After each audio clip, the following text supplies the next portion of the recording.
Estamos de volta com a Ação Nacional, que hoje está falando com a médica, mestre em bioética e membro da Comissão de Bioética da CNBB, Maria Emília.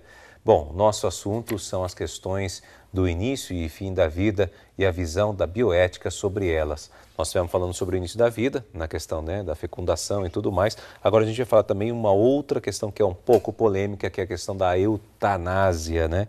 Agora vamos explicar para os nossos telespectadores, primeiramente, o que é a eutanásia. Okay. Outro ponto, o fim da vida, né? Então, a eutanásia, vamos dizer assim, até é a definição usada na declaração de eutanásia da própria igreja, né? Seria você abreviar a vida de um paciente, teoricamente, por compaixão, né? Então, o que nós... Vamos falar um pouquinho nos termos correlatos da eutanásia. Então, a eutanásia, você abrevia a vida, tá? Então, a pessoa está, vamos dizer assim... Cientificamente falando. Cientificamente falando, a eutanásia, eu posso ter uma eutanásia ativa ou passiva. Passiva, okay. Eu deixo de fazer alguma coisa que aquele doente moribundo precisa e eu encurto a vida dele, tá? Ativa, eu ministro alguma coisa para interromper aquela vida. Tá? Uma medicação, enfim. Medicação, alguma coisa. Mas é o fato de eu abreviar a vida. Tá? É um ato, vamos dizer assim, diferente, por exemplo, da ortotanásia. A ortotanásia, que o que é isso? Vamos explicar. É o que eu vou explicar. Tá que seria, vamos dizer assim, a forma ética da gente lidar com a terminalidade da vida, é que todo mundo tem, vamos dizer, eu tenho direito a uma vida digna. E a minha morte, o meu processo de morrer é uma parte dessa vida. Então, eu tenho direito à dignidade disso também. Então, por exemplo, vamos pegar um exemplo que eu acho que fica mais fácil para entender. João Paulo II. João Paulo II chegou no momento da doença dele que ele não tinha mais nada que se pudesse fazer por ele que fosse curá-lo.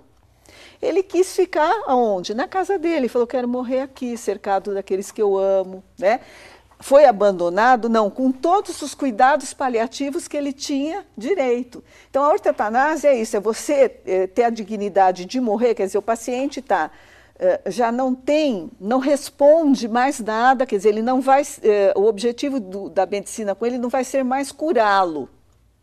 Então, por exemplo, não tem sentido eu usar meios extraordinários, um paciente de câncer terminal, não tem sentido, por exemplo, eu colocar uma nutrição parenteral prolongada nele, quer dizer, uma nutrição super calórica na veia com todos os nutrientes, que eu vou prolongar a vida dele de 10 para 15 dias com grande sofrimento, né?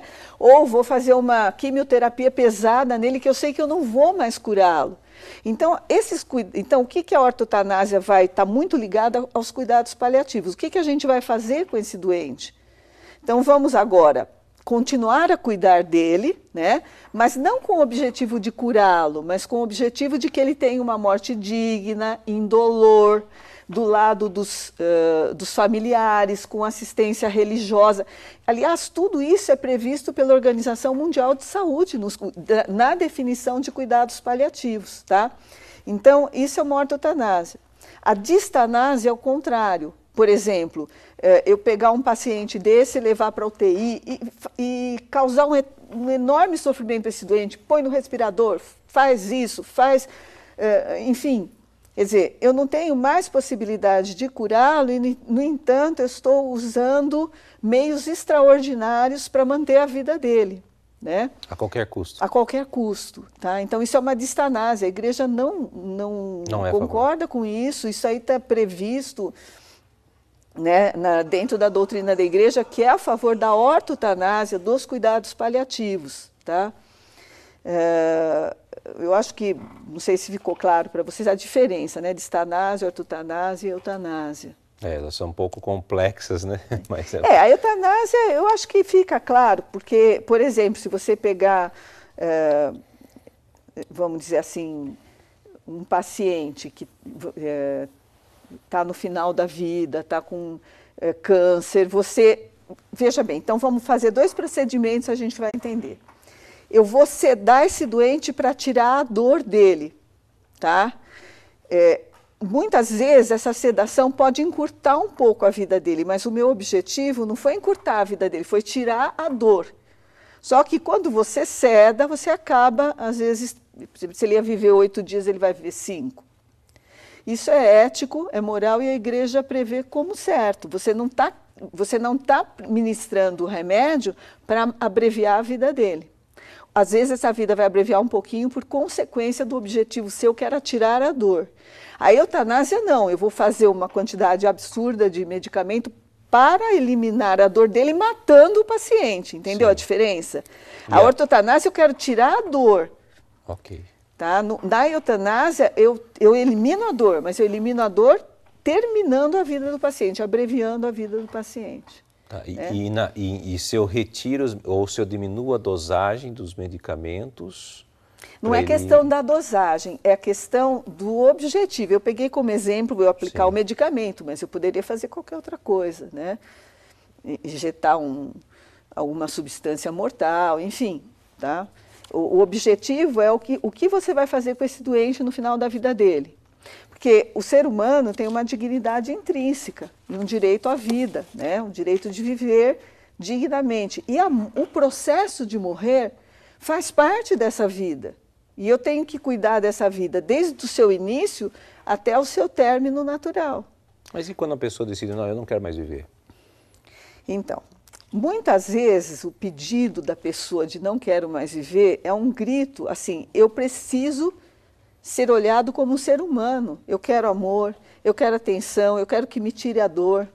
Na realidade, quando você entra, é muito difícil você ver esse pedido quando você entra com cuidados paliativos adequados, né? Então, às vezes é mais um grito de socorro, de desespero, que você pode resolver de outra forma, do que realmente um desejo autônomo. Mas aí você poderia até radicalizar, não, mas a pessoa tem consciência, ela quer morrer. Mas podemos dizer assim que a pessoa chegou a um momento que ela não quer mais viver mesmo, ela falou assim, ela desistiu de querer viver?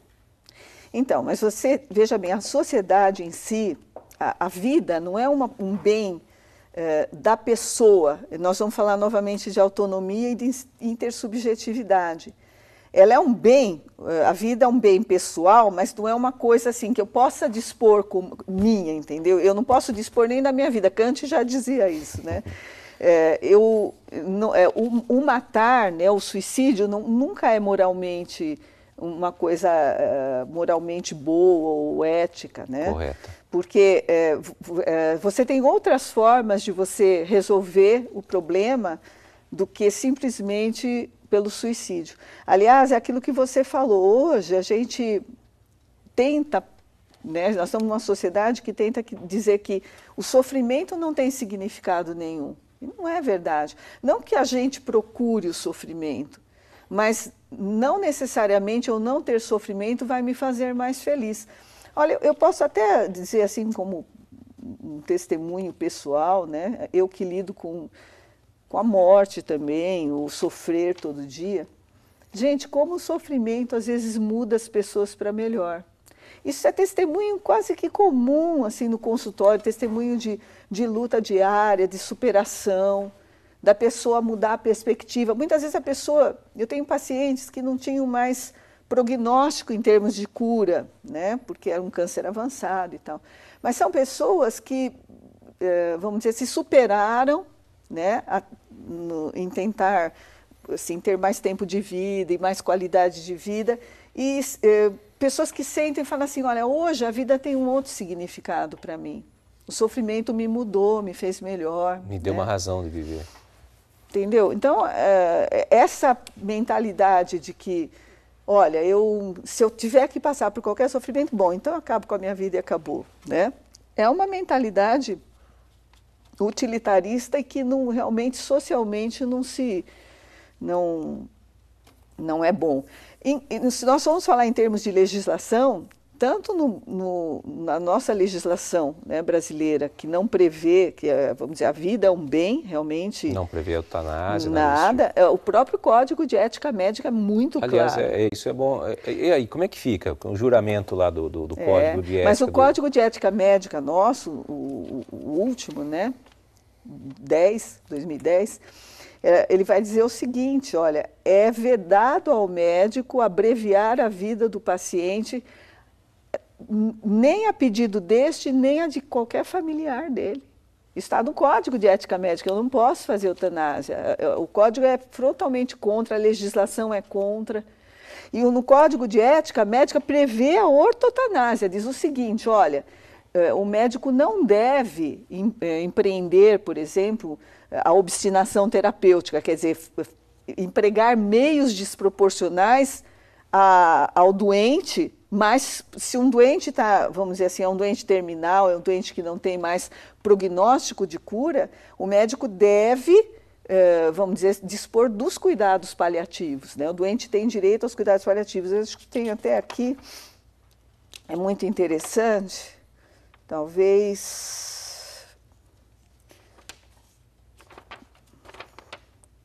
aqui eu não sei se eu vou achar, mas se eu achar depois, aqui, ó. Nos casos de doença incurável e terminal, deve o médico oferecer todos os cuidados paliativos disponíveis, sem empreender ações diagnósticas ou terapêuticas inúteis ou obstinadas, levando sempre em consideração a vontade expressa do paciente ou na sua impossibilidade de seu representante legal. É o capítulo 5, né, do Código de Ética Médica, a relação com os pacientes e familiares. E aí entra... a vontade do paciente, as diretivas, talvez você não perguntou, mas seria interessante colocar, sim, as diretivas antecipadas da vontade.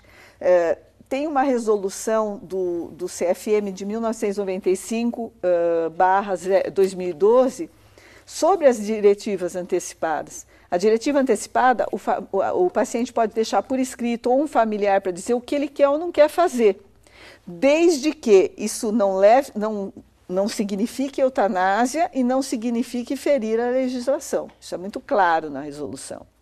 Doutora, então, o doente não pode pedir o suicídio, o médico, sim, não vai fazer. Com certeza. Mas ele pode dizer, olha, se eu tiver com câncer terminal, por favor, eu não quero fazer uma quimioterapia desnecessária. E o médico vai ler aquilo, ele não quer. Aí se o familiar fala, não, eu quero que faça, ele diz, mas o doente não quer. Ele deixou escrito, entendeu? Ok. Bom, esse é o Ação Nacional, nós estamos falando um pouquinho sobre essa bioética, questões de início e também o fim da vida. Nós vamos para um rápido intervalo e voltamos já.